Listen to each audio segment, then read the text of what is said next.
So what's the best way to make a perfect circle? I've got 2 ways to show you. Hi, it's Donna Guest, Creative Memories Advisor and Lazy Scrapbooker. If I had to cut circles by hand, I would never have circles in my albums. So I'm thankful we have 2 tools that will make a perfect circle. A classic favorite, the custom cutting system, and a new option, the circle cutter. Let's check them out. The custom cutting system was one of my first purchases when I was introduced to Creative Memories 22 years ago.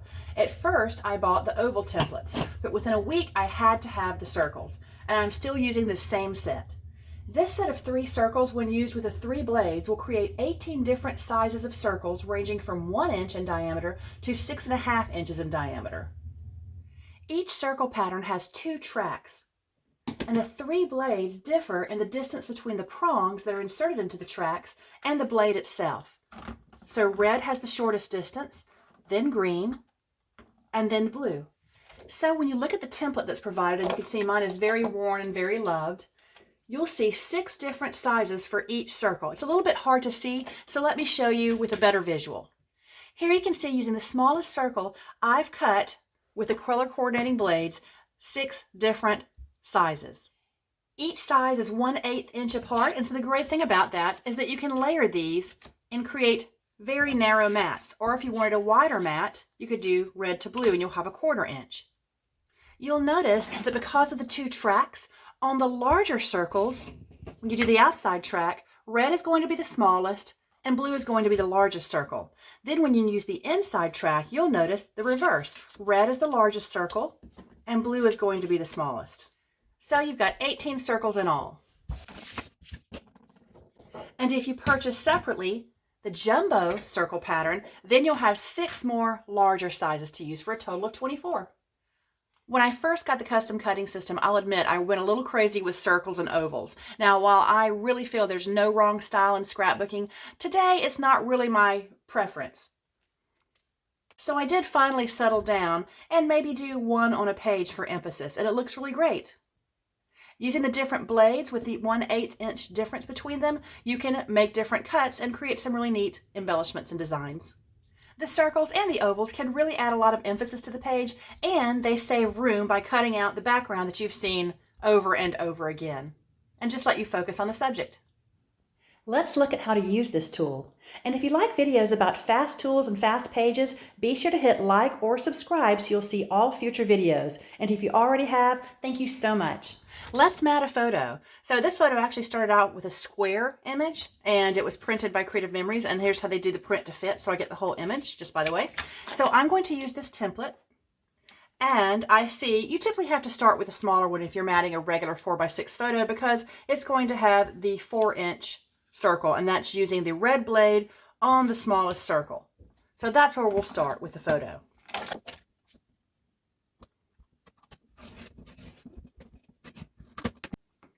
Before I move my hand, I want to make sure I cut all the way, and I did. If not, I would take another pass with it. So now I'm going to use the next blade, which is green, to cut a 1/8 inch mat for my photo. So I'm going to hold the template with my left hand, insert the 2 prongs into the outer track, and then begin circling around. And these blades are rotating, so you don't have to move your hand so much. And let me check and make sure. Yes, cut it all the way through. Okay, and now you can see we have a perfectly 1/8 inch thin border. Just as a comparison, here's the one I cut with the blue blade earlier. It would give us a 1/4 inch border, which is nice too. I prefer the thin border, but that's just my personal preference. This, if you do it on lighter paper, you can even journal on it. When using your custom cutting system, you're always going to want to use a proper cutting mat. And of course, Creative Memories has a self-healing 13 by 13 inch mat. This mat has so many cool features, it could have its own video. Now, I think the Creative Memories custom cutting system is a perfect tool, but there are some limitations, and that is just because of the measurements provided. As I said, with these 3 circles, you can do 18 different sized circles. So there are some measurements that you cannot cut, like 4 3/4. The biggest one with a small blade is 4.5, but the smallest one on the outer track of the next size circle is 5 inches. So it skips that 1/4 inch measurement. And it does the same thing when it goes from this one to this one. You cannot cut a circle that is 5 3/4 inches. So there are a few limitations. And the same thing as you go down in size too. You cannot cut 2 3/4 inches or 1 3/4 inches. So pretty much any of those 3/4 inches measurements, you can't cut them with a custom cutting system. Let me show you the features of this circle cutter. First, you have a large dial on the top, and when you loosen it with the white wheel there, it allows you to slide it back and forth to change the measurement. I'll tighten that back up. Next, this dial allows you to press down. When you flip it over, you'll see there's a circular rubber mat there that will keep the circle cutter in place on your paper. And there's a sharp point in the middle. That serves as the center point for what you're going to cut. It's not so sharp that it will cut you, and it certainly won't cut your paper, but it will keep it in place. Over here, you can see this is where the blade comes out, and notice I can rub it back and forth. I'm not cutting myself because it is a safety blade. So I'll flip it back over. Here's how you find the blade. I'm going to press this blue button right here and push it out, and here's the little blade. And look how small it is in comparison to a blade from our 12-inch trimmer. It's tiny. Now it does say straight on it, so that gives me some hope that we are going to have blades that come out that might do different, cutting styles, sort of like the decal or the wave, something like that. So we can only hope. Now I'm going to lock that back into place. To engage the blade so that it will cut, that is a two-step process, and that keeps this safe for you so that you don't get cut accidentally. Now you're going to press in this white button here, and while you're pressing it down, you're also going to push this little knob here. And I can see, you probably can't from that angle, but I can see that the blade is out, and I'm not going to touch it because it is definitely sharp. Okay, so that's where the blade is, and this is where the center is. Now let's look at the measurements. Okay, on one side I see centimeters. Centimeters don't mean much to me because I use inches, of course, but if you like centimeters, you can measure on this side. If you prefer inches, flip it over and you'll see white numbers and black numbers. I'll talk about them both. On the white, you can see there's a little image that looks like a blade. That tells you the length or the diameter of the circle that you're going to cut. So if you're going with the diameter, the whole width of the circle all the way across. All right, we'll come back to the black numbers. So let's cut a circle, and let's cut a size circle that we can't cut with our custom cutting system. How about that elusive 4 3/4? So let's do it. So I'm going to loosen this piece here so I can move this around, and I'm going to estimate where 4 3/4 is. It's going to be right there, right before I get to the 5. It's funny because if you'll notice, there are 5 lines on their way to the next inch. So it actually breaks up the inches into fifths, which is very unusual. So I'm going just a little bit behind the 4/4. So my center is here and my blade is here, and I'm going to cut a circle with a 4-inch diameter.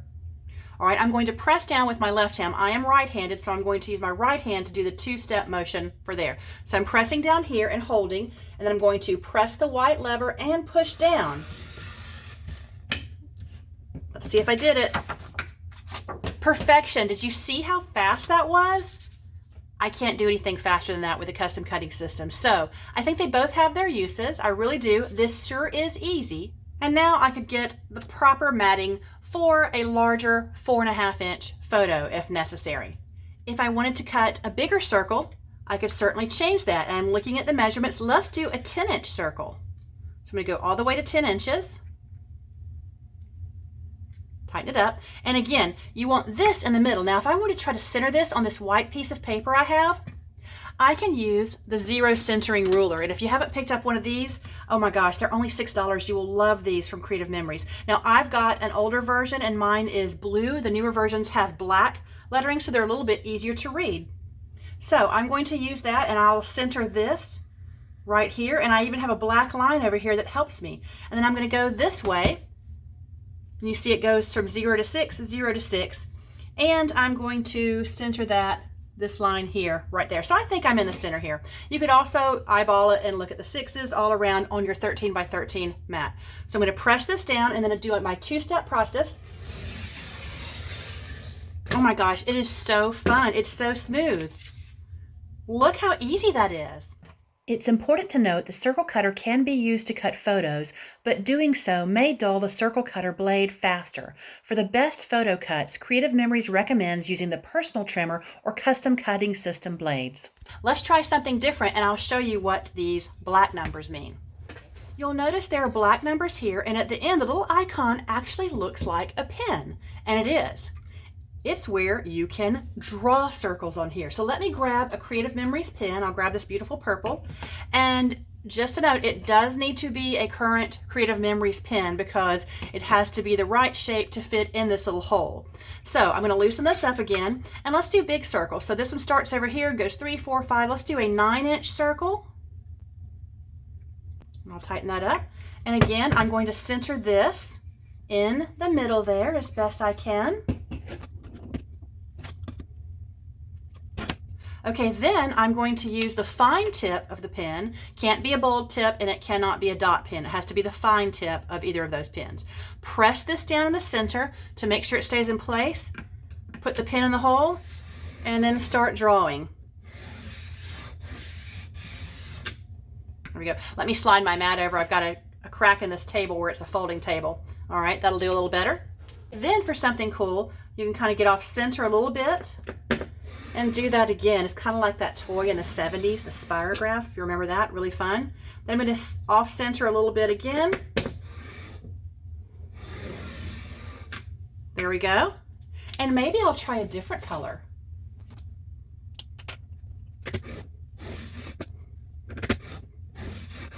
Just to add a little green there. And there's a lot of things that you can do with a pattern like this. It makes a great title page if you add some embellishments around the circle, around part of the circle, leaving some of that to show, and then a photo or your title in the center.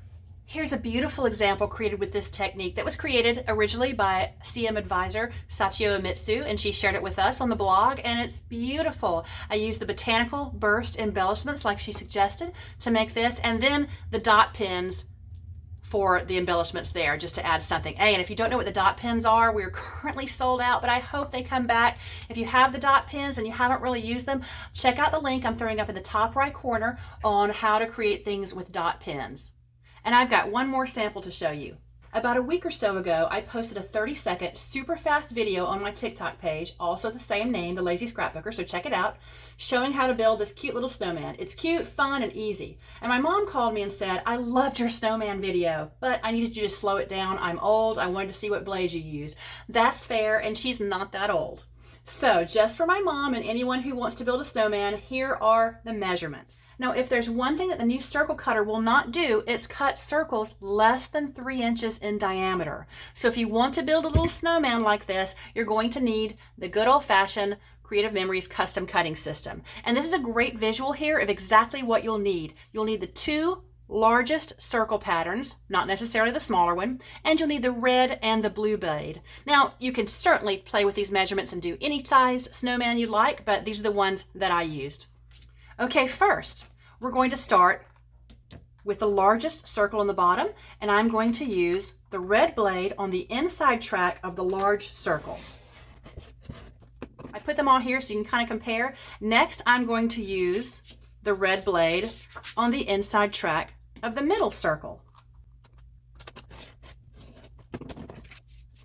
And finally, I'm going to use the blue blade on the inside track of the middle circle. And because the blue blade is a 1/4 inch more distance between the prongs of the blade, you're going to get a smaller circle when you go to the inside track. And these were just my chosen measurements. You can, of course, make your snowman however you like it. And then using my tape runner, I'm going to attach starting from the bottom. Just put a little tape runner there. And you can see a lot of times I use the back sides of the cardstock sheets. That's totally okay. They're photo safe and they're great for doing demos. We'll add some eyes,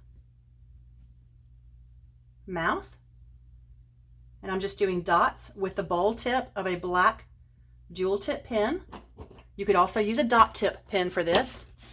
Then I'm going to grab some orange cardstock and my scissors, and I'm just going to take the corner here and just cut off a corner with a very long triangle like that.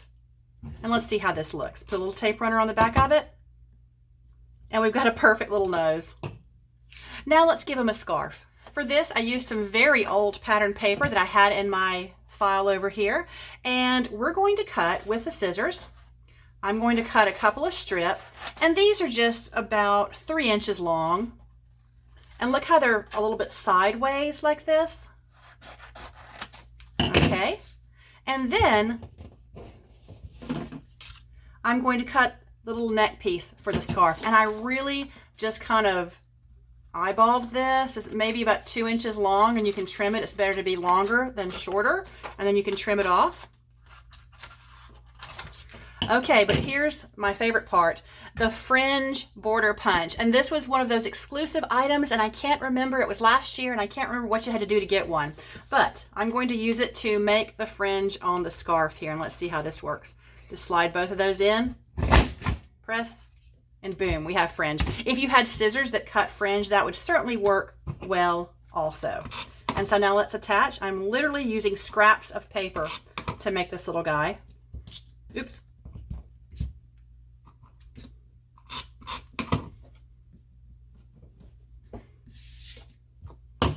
I'll trim off a little bit.